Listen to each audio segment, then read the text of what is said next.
저는 지금으로부터 3년 전에 지금의 제 아내를 만나게 되었죠. 제게는 너무 과분할 정도로 예쁘고 어린 여자친구가 생겨서 행복할 따름이었죠. 그래서 그랬는지 연애를 하면서 사소한 문제들에 대해서 너무 쉽게 지나치기도 했던 것 같습니다. 여자들이 남자들보다는 정신 연령이 더 높고 어른스럽다고 말들은 하지만 확실히 9살이 어린 여자친구는 어리다는 느낌이 종종 들었었죠. 사회 경험이 없어서 그런 건지 돈에 대한 개념도 없는지 제 신용카드를 줬는데 적게는 최소 200만 원에서 많이 쓸 때는 1000만 원 가까이 쓴 적도 있었습니다. 나름대로 여유가 있었기에 심각한 문제까지는 아니라고 착각을 했었죠. 그래서 그렇게 많이 썼을 때는 은근슬쩍 잘못된 걸 지적해줬더니 알겠다고 하더라고요. 하지만 괜찮아졌나 싶더니 자연스럽게 또다시 사용 금액이 올라가더군요. 그렇다고 카드를 도로 뺏을 수도 없었고 여자친구와 헤어질 수도 없었습니다. 제가 너무 사랑했었기에 대부분의 모든 것들이 용서가 되더라고요. 그리고 결혼하고 나서 아이도 낳고 하면 경제적으로 더 조심하는 여자가 되겠지라고 생각했었죠. 또 문제가 됐던 건 밤낮 가릴 거 없이 하루 종일 울려대는 카톡 메시지였죠. 여자친구가 대학교를 다니고 있었을 때인데 어떻게 연락처를 알고 연락이 오는 건지 별의 별 남자들이 다 집적되더라고요. 물론 여자친구가 인기가 많은 건 남자친구로서 으쓱할 수 있는 건 맞았지만 이것도 한두 번이지 연애하는 동안 매일같이 겪으니 스트레스가 너무 많이 쌓이더군요. 그렇다고 여자친구가 답장을 하지 않고 무시하는데 뭐라고 할 수도 없는 노릇이었죠. 하지만 나중에 다시 언급되겠지만 결혼을 하고 나서 이 문제로 인해서 결국에는 큰 문제가 생겨버리고 말았습니다. 아내와 저는 사소한 문제들을 뒤로하고 1년 동안의 연애를 하고서 여자친구에게 프로포즈를 했습니다. 예상대로 여자친구도 저와의 결혼을 받아주었고 양가 어른들을 만나 뵙고 인사를 하려고 상견례를 잡았죠. 그리고 그날 처음으로 마주한 장모님의 모습에 기겁을 할 수밖에 없었습니다. 솔직히 충격 그 자체였었죠. 어느 누가 장모님을 그렇게 생각할까 싶었는데 저희 부모님도 저와 마찬가지로 놀라신 듯한 표정으로 쳐다보고 계시더라고요. 당황스러운 상황을 뒤로하고 식사를 하면서 이야기를 들어보니 장모님이 어린 나이에 철이 없으실 때 제 여자친구를 낳게 되셨고 저와의 나이 차이가 겨우 11살밖에 나지 않더군요. 제게 있어서 아내와 장모님 나이 차이가 위나 아래로나 별로 차이가 나지 않는 거였습니다. 하지만 장모님과 저를 놓고서 겉으로 보면 제가 오히려 더 나이가 많아 보일 정도였습니다. 그동안 여자친구가 왜 이렇게 예쁘고 동안인가 했더니 어머니를 닮아서 그랬던 거구나 싶더군요. 그렇게 상견례 자리는 서로가 기분 좋게 이야기는 오고 갔지만 장모님께서는 내심 걱정이 많이 되셨던 것 같더라고요. 아내와 제가 나이 차이가 많이 나서 아내가 저를 제대로 이해하고 감당은 할 수가 있을까 하는 그런 생각들이 있으셨던 거죠. 심지어 저희 장모님은 이른 나이에 결혼을 실패하신 미혼모셨기 때문에 더 그랬던 것 같습니다. 장모님께서도 제 여자친구처럼 어린 나이에 섣부른 판단으로 결혼을 하게 되었고 제 아내를 낳으셨는데 결국에는 그 결혼 기간이 오래가지 못해서 좋지 않게 끝나버리고 말았던 거죠. 그래서 걱정이 더 크시다는 걸 알 것 같았고 그 마음이 잘 헤아려졌습니다. 저는 장모님께 말했습니다. 제가 나이에 비해 나름대로 산전수전 다 겪어봤고 나이도 많은 제가 여자친구를 잘 이해해주면서 예쁘게 살겠다고 했고 저를 믿고 맡겨달라고 말씀을 드렸죠. 그러자 다행히도 장모님은 그제서야 조금은 걱정을 덜어주셨고 기분 좋게 상견례 자리가 끝이 났습니다. 그날 이후 여자친구와는 1년의 짧은 연애 기간을 마침표를 찍고서 곧바로 결혼식을 올렸습니다. 그야말로 누가 보더라도 초고속으로 결혼을 한 거였죠. 요즘에는 10살 정도 차이 나는 커플들이 흔하다 싶을 정도로 많았는데 그런 커플들을 보면 인꼬 부부들처럼 잘들 사니까 크게 문제될 거라는 생각은 없었습니다. 그러나 그런 이상과 현실은 너무나도 다르다는 걸 알기까지 그리 오래 걸리지가 않았죠.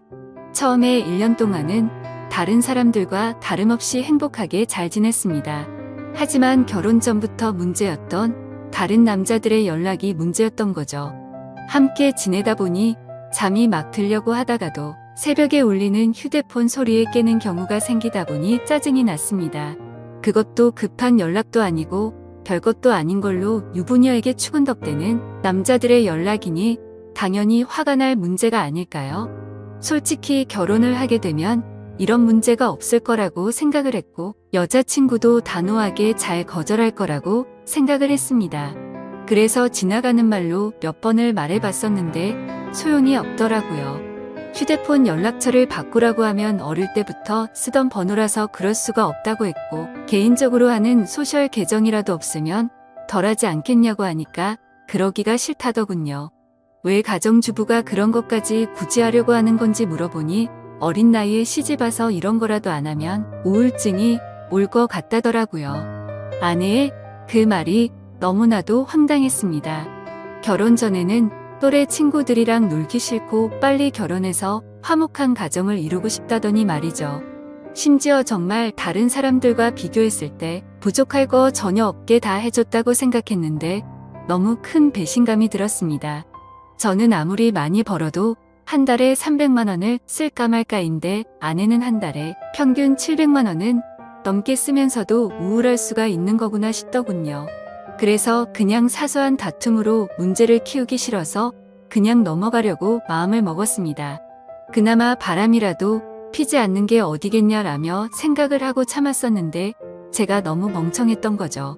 그날 이후로 평소와 다름없이 지내던 중 회사 미팅으로 인해서 백화점을 갔던 날 결국 사건이 터지고 말았습니다. 그 백화점은 평상시에 아내가 자주 가던 곳이었기에 혹시라도 아내가 오늘도 그곳에 왔으면 같이 밥이라도 먹으려고 어디냐고 연락을 했더니 집이라고 하더라고요.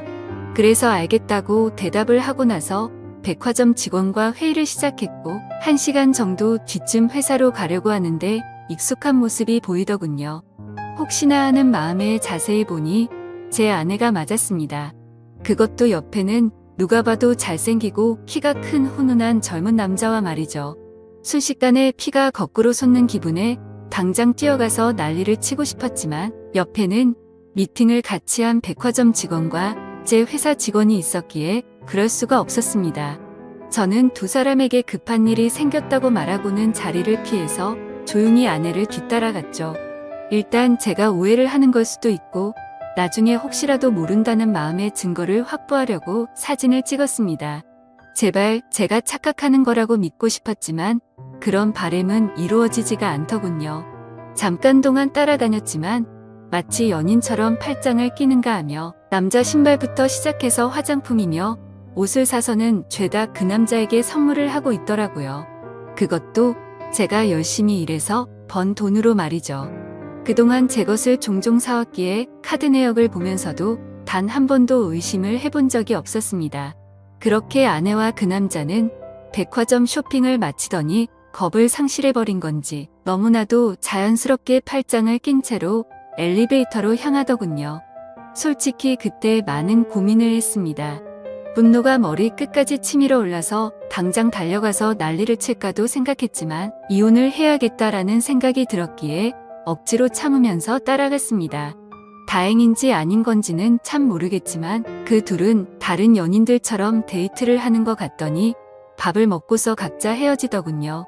아내가 집으로 들어가는 걸 확인하고 나서 차에 앉아서 한참 동안을 고민했습니다. 증거가 충분하지 않은 마당에 지금 모든 걸 밝혀버릴지 아니면 무조건 이혼한다는 생각으로 확실한 증거를 수집할지 말이죠. 그런데 그런 증거를 수집하는 걸 상상만 해도 정신이 나갈 것 같더라고요. 결국 도저히 이대로는 참을 수가 없어서 곧바로 집으로 들어가서 아내를 불렀습니다. 무표정으로 차분한 목소리로 부르는 게 이상하다는 걸 눈치챘는지 아내는 제 눈치를 살피더군요. 그래서 저는 지금부터 내가 하는 이야기에 거짓말을 조금이라도 한다면 우리 사이는 끝이라고 못을 박았습니다. 그리고 나서 아침에 찍었던 사진들을 보여주면서 이 남자 누구냐고 물어봤죠. 그러자 아내는 정말 미안하답니다. 그런데 생각하는 그런 오해할 짓은 절대로 하지 않았다고 하더군요. 그동안 아내는 집에서 가정주부로 살면 마냥 행복할 줄만 알았답니다. 그런데 집에서만 지내다 보니 너무 우울증이 심해졌고 그러다가 메시지를 주던 한 남자와 이야기를 했답니다. 결국 그러다 호감이 가서 연락을 주고 받았지만 오늘 만난 게 두 번째였고 그 남자와 아무런 일도 없었다고 하더라고요. 솔직히 그 말이 믿고는 싶었지만 바보같이 온전히 다 믿을 수가 없어서 말했습니다. 너는 겨우 두 번 만난 사람한테 저런 명품들은 선물하냐고 물어봤죠. 그러자 아내는 자신이 너무 돈에 대해서 별 다른 생각이 없었던 것 같았다고 하더군요. 그냥 아무런 생각도 없이 선물을 해준 건데 지금 생각해보니 제정신이 아니었던 것 같답니다. 저는 그래서 단호하게 무표정으로 대답을 했죠. 이미 우리는 신뢰가 깨져서 예전처럼 믿고 지낼 수가 없을 것 같다고 말했고 이혼하자고 했습니다. 그제서야 아내는 상황의 심각성을 깨달았는지 울면서 말했죠. 거짓말 없이 전부 솔직하게 말했는데 왜 그러는 거냐며 두 번 다시는 이런 일 없을 테니까 한 번만 용서해달라고 했고 제 바램대로 개인 소셜 계정도 지울 거고 연락처도 다 바꿔버린다고 하더군요. 그리고 카드도 사용하면 오해할 일 없게 카드 내역 전부 보라고 하면서 울더라고요. 솔직히 너무 많이 사랑했었기 때문에 이혼을 한 번도 생각조차 못 해본 터라 저도 너무 당황스러웠습니다. 그래서 어떻게 하는 게 맞을지 한참을 고민하다가 아내의 눈물에 마음이 약해져서 결국 용서를 해주게 되었죠.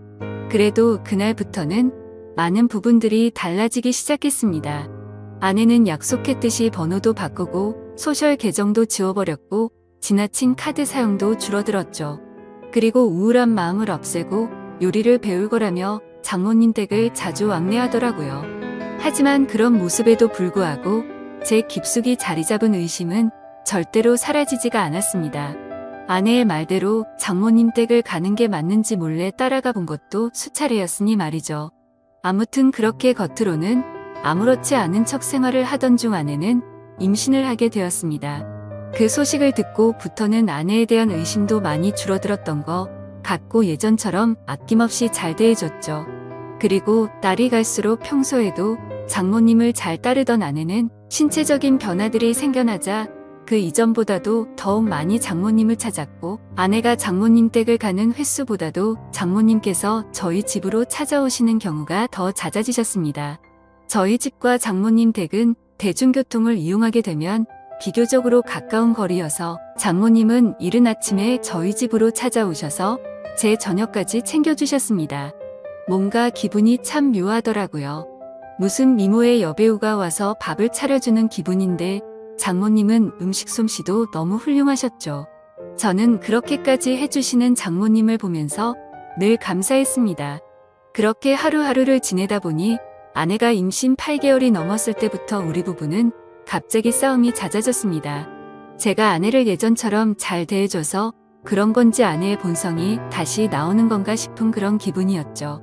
아무튼 저희 회사는 IT 업종이라 일의 특성상 야근이 많은 환경이었기에 늦게 들어가는 날이 많았습니다. 그럴 때면 아내는 제게 온갖 짜증을 내면서 화를 내더라고요. 어떻게 임신한 자신을 두고 매번 이렇게 늦게 들어오냐고 말이죠. 심지어 혹시 자신을 이렇게 만들어 놓고 다른 데 가서 딴 여자랑 놀아나는 거 아니냐고 하더라고요. 아내는 그새 본인이 했던 일을 까맣게 잊어버린 건가 싶더군요. 적반하장도 유분수지 누가 누굴 의심해야 하는 건지 참 황당하고 어이가 없었습니다. 솔직히 그때까지만 해도 정말 하늘의 맹세코 절대로 한눈을 판 적이 없었거든요. 그리고 사장이라는 자리에 있기 때문에 가끔은 사기 진작을 위해서라도 직원들과 회식을 해야 하는데도 불구하고 사회생활을 안 해본 티를 내는 건지 아내는 그런 상황들을 절대로 이해해주지 않더라고요. 그냥 회사 일부터 시작해서 집안일까지 일부러 시비를 거는 거 아닌가 하는 생각까지 들었습니다. 아이를 갖기 전까지만 해도 제가 사장이니까 직원들에게 이렇게 해줘야 한다, 저렇게 해줘야 한다라며 제게 많이 내조를 해줬었던 아내인데 갑자기 이렇게 달라지고 이제는 직원들 챙길 시간이 어디 있냐며 되려 성질부터 내는 겁니다. 그런 모습들로 인해 저도 마음이 많이 지쳤고 제 나름대로 힘들어서 술로 스트레스를 풀어가면서 지내왔습니다. 그리고 그렇게 힘들어하는 모습들을 장모님이 가장 가까이에서 지켜보고 계셨었죠. 그러던 어느 날 제가 퇴근하고 집으로 돌아오자 장모님께서는 피곤하지 않으면 집까지 데려다 줄 수 없겠냐고 하시면서 조심스레 말씀을 건네시는 겁니다. 동시에 제 아내에게 박서방을 데리고 가서 집에 무거운 물건들 위치를 좀 바꾼다며 저녁 먹이고서 집으로 돌려보내겠다고 하시더군요. 아내는 알겠다면서 집에 올 때 아이스크림을 사오라고 해서 저는 아내에게 알겠다고 대답을 하고서 집 밖으로 나섰습니다. 그렇게 장모님 댁으로 가는 도중에 이런저런 다양한 이야기들을 많이 했습니다. 장모님께서는 제가 많이 힘들 것 같다면서 저를 위로해 주셨고 지금은 힘들더라도 나중에는 상황이 나아질 거라고 말을 해주시더라고요. 저는 저를 위로해 주시는 장모님에게 고마운 마음이 들었고 평상시에도 장모님께서 미혼모였다는 사실을 알게 된 후부터 아내를 곱고 바르게 잘 키우셨다는 생각에 존경스러웠습니다. 그래서 아무 생각 없이 그런 모습이 존경스럽다고 말씀을 드렸는데 당황스럽게도 장모님께서는 갑자기 왈칵 눈물을 흘리시더라고요. 그러시면서 왜 미혼모가 되었는지에 대한 이야기들을 해주시고 왜 혼자서 딸을 키워왔는지 그런 많은 이야기들을 해주시더라고요. 저는 그런 장모님을 보면서 어린 나이 때부터 마음고생이 심하셨겠구나 생각도 들었고 장모님이 이제는 제게 마음을 많이 열어주셨구나 라는 생각을 하였습니다. 그리고 그런 이야기를 듣고 있자니 저도 덩달아 마음이 아팠고 아직도 여자같이 여린 장모님을 보면서 묘한 감정이 생겨나더라고요. 그렇게 그날은 장모님 댁으로 가서 식탁과 TV 선반대를 옮겨드렸고 비빔국수를 얻어 먹고서 집으로 돌아왔습니다. 하지만 그날 이후로 장모님과 저와의 사이에서 문제가 생겨났습니다.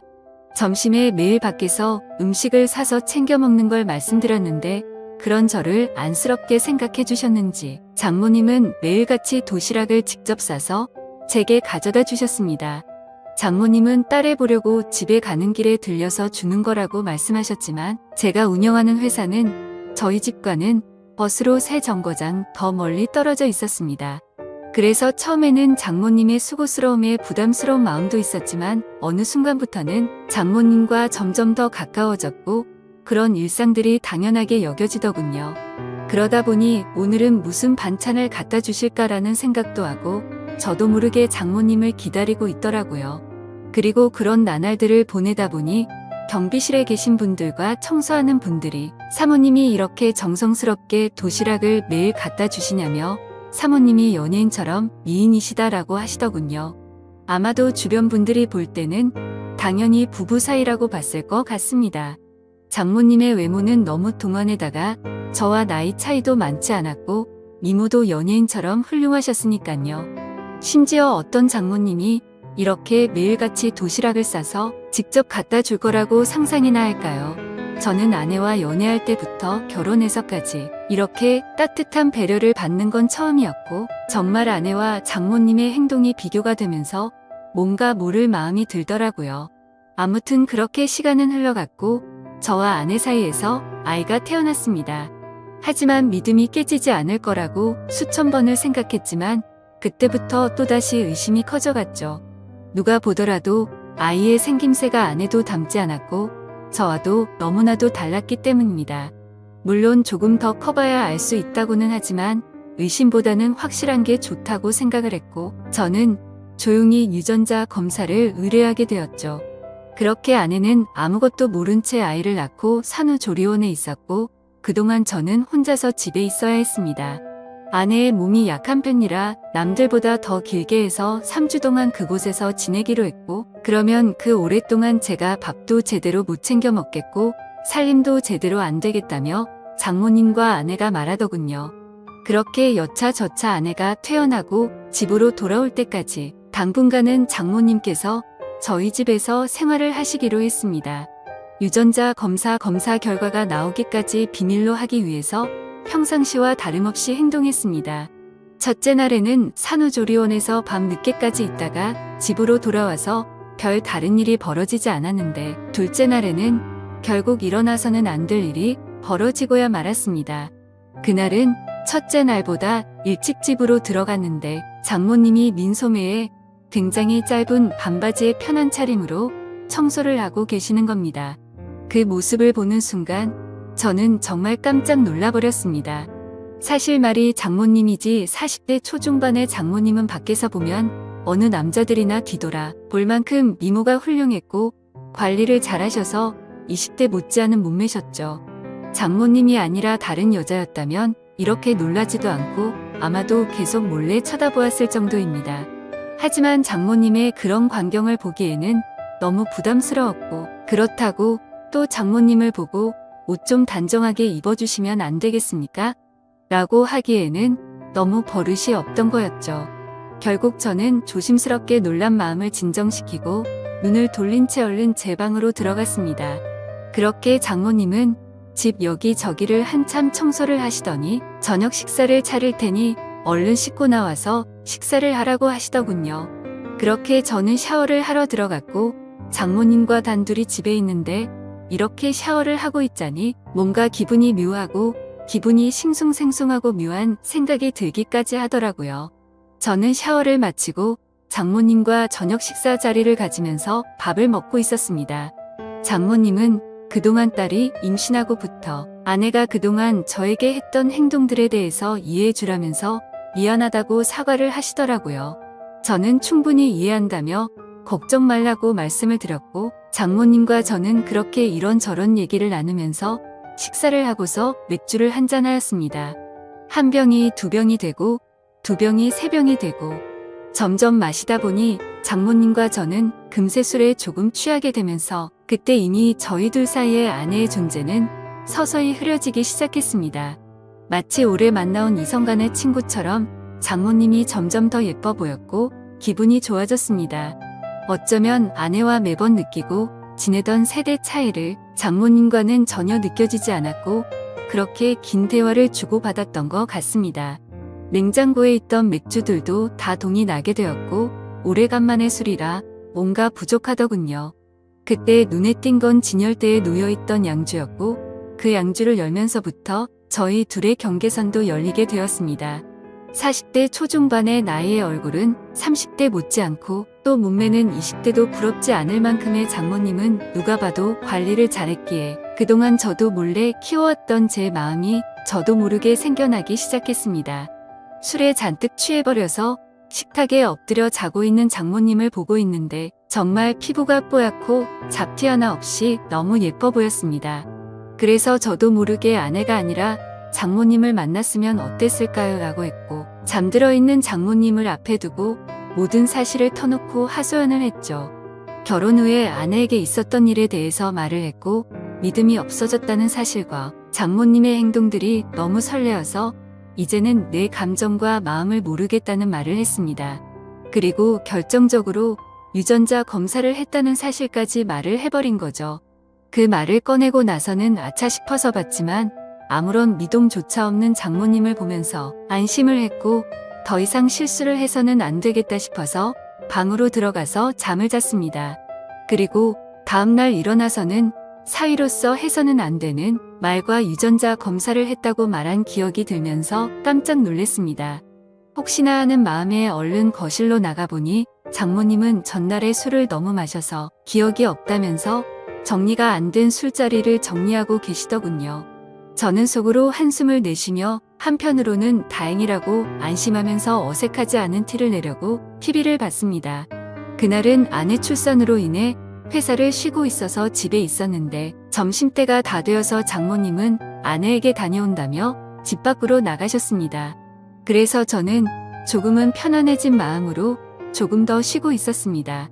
그날은 어제 있었던 일로 인해 아내에게 죄책감이 몸 돌바를 몰라서 차마 얼굴을 보러 갈 수가 없겠더군요.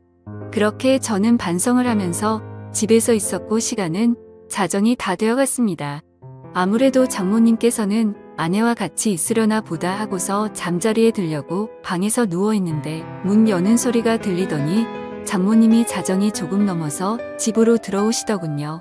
어딜 가서 술을 드신 건지 취하셔서 술 냄새가 진동을 하더라고요. 저는 술에 취한 장모님께 인사를 드렸고 장모님은 스스로 방으로 들어가서 누우셨습니다. 그렇게 잠에 드시는 걸 확인하고 저도 제 방으로 들어와 잠을 자려고 돌아서는데 갑자기 장모님이 저에게 어제 자신에게 했던 말에 대해서 할 말이 없냐고 하시더군요. 내가 어제 잠든지 알았냐며 어떻게 내게 그런 말을 할 수가 있냐고 하더라고요. 저는 정말 깜짝 놀랬고 혹시라도 아내에게까지 이 얘기를 하신 건 아닐까 너무나도 놀랬습니다. 곧장 저는 장모님에게 다가가서 무릎을 꿇고 빌었습니다. 그리고 솔직하게 말했습니다. 그동안 아내에게 받아온 내조와 다르게 장모님이 해주시던 배려가 너무 좋았다고 했죠. 그리고 사람 감정이라는 게 제 마음대로 되는 것도 아니고 그저 술에 취해서 헛소리를 한 거라고 말했습니다. 더 이상 감정 키워나가는 일 없을 테니 걱정 말라고요. 그러자 장모님은 제 아내가 바람을 피운 내용에 대해 물어봐서 사실대로 다 말해줬고 유전자 검사 결과가 나오면 같이 확인을 해보자고 하시더군요. 그리고 결과를 알 때까지는 아내에게는 절대로 비밀로 하자고 하시더군요. 그러겠다고 대답을 하자 장모님은 아직 술이 덜 깨신 건지 갑자기 돌변하시더니 이미 상황은 엉망진창이니 다른 건 전부 다 잊고 술이나 같이 마시자고 하시더군요. 그래서 저도 도저히 맨정신으로 버티기엔 감당이 되지 않았고 양주를 거의 원샷 하다시피 마셨고 어제보다 더 많은 술을 마셨습니다.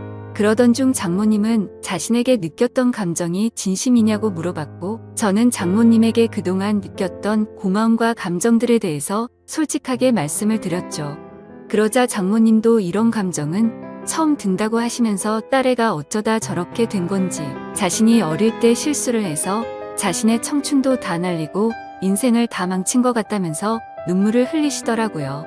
갑작스러운 모습에 놀라서 얼른 눈물을 닦아드리고 다독여 드리다 보니 또다시 묘한 기류가 흘러버렸죠. 결국 장모님과 저는 절대로 가져서는 안 될 서로의 감정을 알게 되었고 아마도 그날 이후로 아내에 대한 생각과 죄책감은 사라지고 없어진 것 같았습니다.